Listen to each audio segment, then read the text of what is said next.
Star Leta.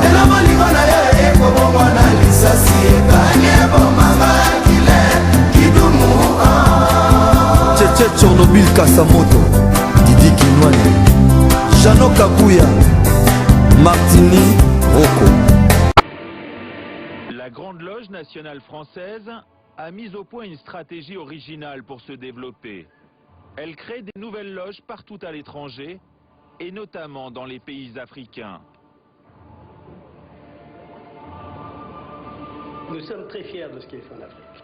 Nous initions des frères africains avec cette volonté, mais une volonté absolue et inébranlable, de leur permettre de réaliser leur propre cadre maçonnique. Et aujourd'hui, ce sont des grandes loges régulières et souveraines, au même titre que ces États sont souverains.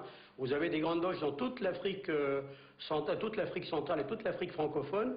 Ce sont des grandes loges qui, effectivement, sont filles de la GLNF. Elles sont filles, mais aujourd'hui, elles ont leur vie propre. Alors pourquoi ces contacts avec l'Afrique?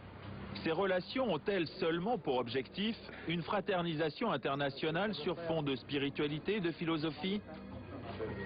François Stéphanie nous laisse filmer une rencontre avec les représentants de plusieurs obédiences africaines. La cérémonie se déroule dans les salons feutrés d'un grand hôtel parisien. À cette occasion, les différents dignitaires apportent à François Stéphanie des messages de paix de leur pays. Là, c'est le représentant de la Grande Loge du Burkina Faso qui apporte une enveloppe.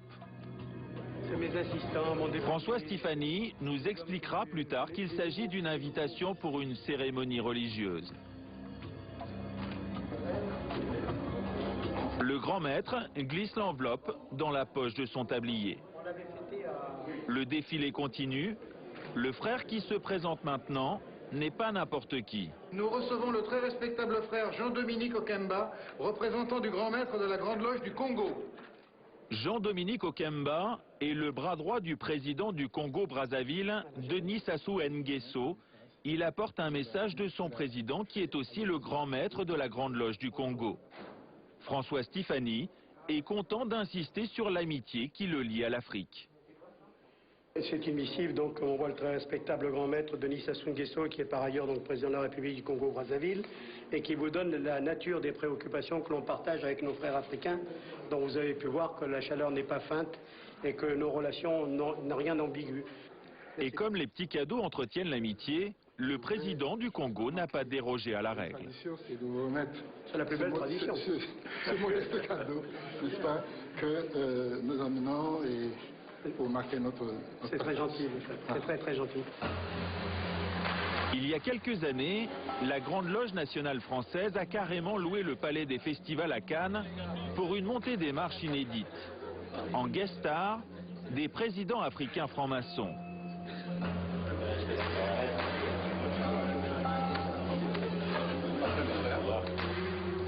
Antoine Glaser est le directeur de la Lettre du Continent, une publication spécialisée sur l'Afrique.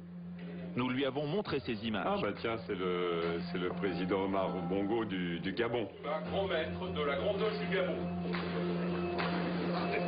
Et ça, c'est le président Denis Sassou Nguesso du Congo. Ici, c'est Jean-Dominique Okemba, qui est, on l'appelle un peu le vice-président et qui est le patron des services secrets du Congo. La Grande Loge nationale française initie vraiment les dirigeants africains eux-mêmes, les présidents africains qui s'initient ensuite les uns les autres. Donc ça crée vraiment un réseau à la tête des États et ça donne une puissance et une influence qui est assez impressionnante. Ces réseaux servent à quoi? C'est en fait, tu me protèges, je te protège. Lorsqu'il y a des contrats, si tu es frère, un fils de lumière, ou si tu es dans une loge, ou si tu es dans mon obédience, si tu es un frère, tu auras le contrat. Mais à la Grande Loge nationale française, on réfute cette réputation d'affairisme qui colle à l'obédience. On m'a invité à l'Élysée, j'ai dit seulement... Vous savez, je ne siège pas à côté du président de la République du Congo-Brazzaville, du Tchad ou d'ailleurs. Je n'ai pas du tout cette aspiration. On n'a pas cette vision colonialiste. C'est terminé. Je veux dire, mais quel que soit le leadership, nous devons au contraire les aider à devenir eux-mêmes. À chaque fois, il faut les aider à devenir eux-mêmes. Elle se débat en public. Et quand vous êtes en public, vous gagnez déjà beaucoup de choses, parce que quelque part, vous pouvez combattre l'impunité. Et pourquoi j'écris Noir Chirac? Parce que Noir Chirac est au cœur d'un certain nombre de mécanismes secrets qui lui valent toute son impunité. Et donc l'enjeu principal, avant d'obtenir des choses, c'est de se battre contre tous les systèmes d'oligarchie qui veulent faire fonctionner l'économie et la politique dans le secret, sans parler du militaire.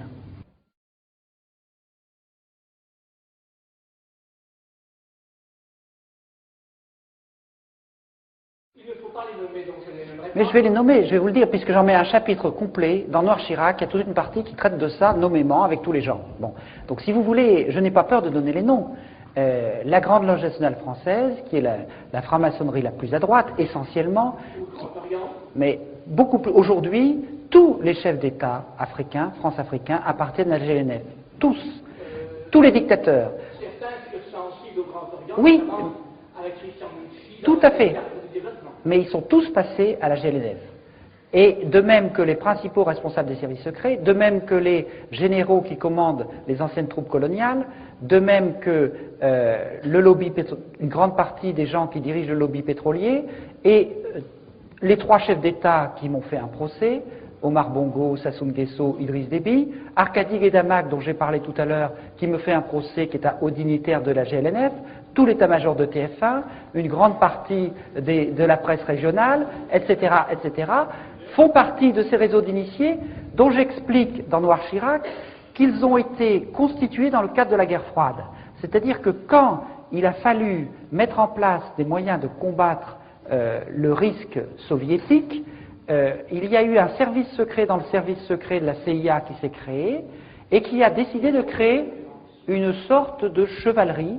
Et cette chevalerie, ils l'ont recrutée à la fois dans certaines obédiences maçonniques très à droite, mais également dans les Rose-Croix, également dans les sectes de Templiers, la scientologie, etc. C'est-à-dire qu'il y a toute une partie sectaire initiée, mais qui n'est pas seulement la GNF, c'est aussi la mafia. La guerre froide s'est faite avec la mafia, que ce soit la mafia italienne ou la mafia corse. Et la mafia corse, on lui a attribué des fiefs en Afrique. Et il est en train de vouloir revenir en Corse. Il y a une difficulté importante, et là je tiens à être tout à fait précis, c'est que dans l'histoire de France, dans l'histoire de la démocratie, dans l'histoire de la République, la franc-maçonnerie a joué un rôle positif très important. Beaucoup des institutions républicaines, y compris de la construction du bien public, s'est fait à cause, j'allais dire, de la partie positive de l'humanisme franc-maçon. Or, ce que j'explique dans Noir Chirac, c'est que, en fait, comme il y a une partie secrète et initiatique, c'est une tentation extraordinaire pour les services secrets de tenter de dévoyer cette partie-là pour faire le secret du secret. Et c'est comme ça que dans l'histoire de la franc-maçonnerie, très souvent, il y a eu des responsables des services secrets qui sont devenus grands maîtres. Il y a eu Barouin, il y a eu récemment Guglielmi, etc., etc. Et comme vous l'expliquez, l'ancien patron de la DGSE, M. Marion, a dénoncé un système... Excusez-moi, monsieur. Aujourd'hui, les francs-maçons assurent qu'ils ont renforcé leur procédure de recrutement. Les nouveaux membres sont recrutés par cooptation. Un parrain doit toujours se porter garant du candidat franc-maçon. Quelque part dans Paris, un petit groupe d'hommes prépare une cérémonie cruciale dans le parcours d'un franc-maçon, le passage sous le bandeau. Ce soir-là, une petite obédience maçonnique, la Grande Loge traditionnelle et moderne, accepte de nous laisser filmer.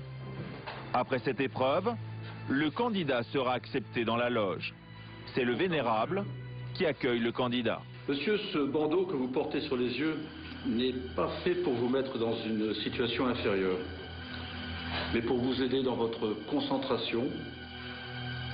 Si on lui a bandé les yeux, c'est aussi pour qu'il ne puisse pas voir ses interlocuteurs. Le personnage au bandeau est placé devant 3 bougies posées sur des colonnes qui sont censées représenter les 3 grandes lumières de la franc-maçonnerie, la force, la sagesse, la beauté. Pendant une demi-heure, le candidat va être soumis à une batterie de questions. Monsieur, croyez-vous en Dieu?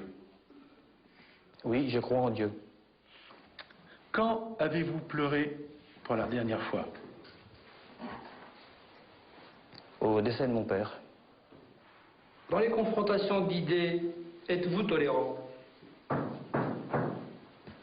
Pour moi, la tolérance est une valeur primordiale. Qu'est-ce que la tradition? À quoi occupez-vous vos loisirs?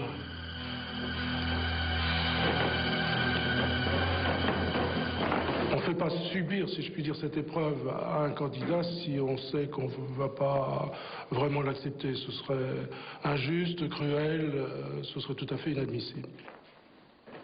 Les frères de la Grande Loge traditionnelle et moderne ont accepté que nous assistions à cette épreuve tenue secrète pour montrer que la franc-maçonnerie n'a rien à cacher. Je pense qu'elle devient... Igor Balou, le leader de l'océan. Ali Mossé, le scénario. Christian Emmanuel Mabata, Stephen de manager. Samin Domba, c'est Dalai Lama.